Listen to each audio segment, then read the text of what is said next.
મુસાફરો માટે ખુશખબર railway station પાસે નવા સિટી બસ ટર્મિનલનું લોકાર્પણ થયું છે, જે શહેરની ટ્રાફિક સમસ્યાને હળવી કરવાની દિશામાં એક મોટું પગથિયું છે।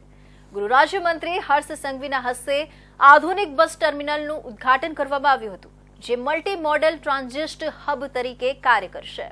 ગૃહ રાજ્યમંત્રી હર્ષ સંઘવીના હસ્તે સુરત સ્ટેશન સિટી બસ ટર્મિનલનું લોકાર્પણ કરવામાં આવ્યું હતું। સુરતના પરિવહન તંત્રને સુવ્યવસ્થિત કરવા માટે મલ્ટી મોડલ ટ્રાન્ઝિટ હબ બનાવવામાં આવી રહ્યું છે, જેમાં રેલવે, જીએસઆરટીસી, સિટી બસ અને મેટ્રોને જોડવામાં આવી રહી છે।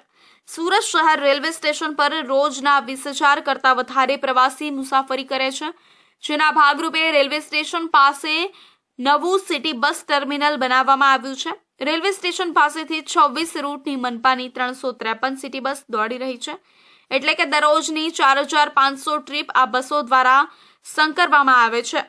ટ્રાફિકની સમસ્યાના નિવારણ માટે આ નવું સિટી બસ ટર્મિનલ ઊભો કરવામાં આવ્યો છે।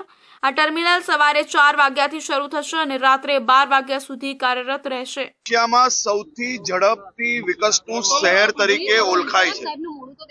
આ શહેરમાં રોજ બેરોજ વધતી વસ્તીના કારણે રેલવે સ્ટેશન પર અવર જવર એ ખૂબ મોટી સંખ્યામાં વધી હોય ત્યારે રેલવે સ્ટેશન પર ખૂબ ટ્રાફિક જામ થતું હોય અને એવા સમયે આના ટેકનિકલ રસ્તા કઈ રીતે નિકાલવા તે માટે મહાનગરપાલિકા, સુરત પોલીસ વિભાગ અને જિલ્લા પંચાયતે સાથે મળીને આ એક સૌથી ઉત્તમ પ્રયાસ કરવામાં આવ્યો છે।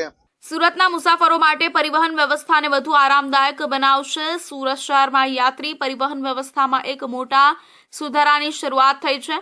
રેલવે, એસટી બસ, મેટ્રો અને સિટી બસને એક સાથે જોડતી સુવિધા હવે ઉપલબ્ધ થઈ છે।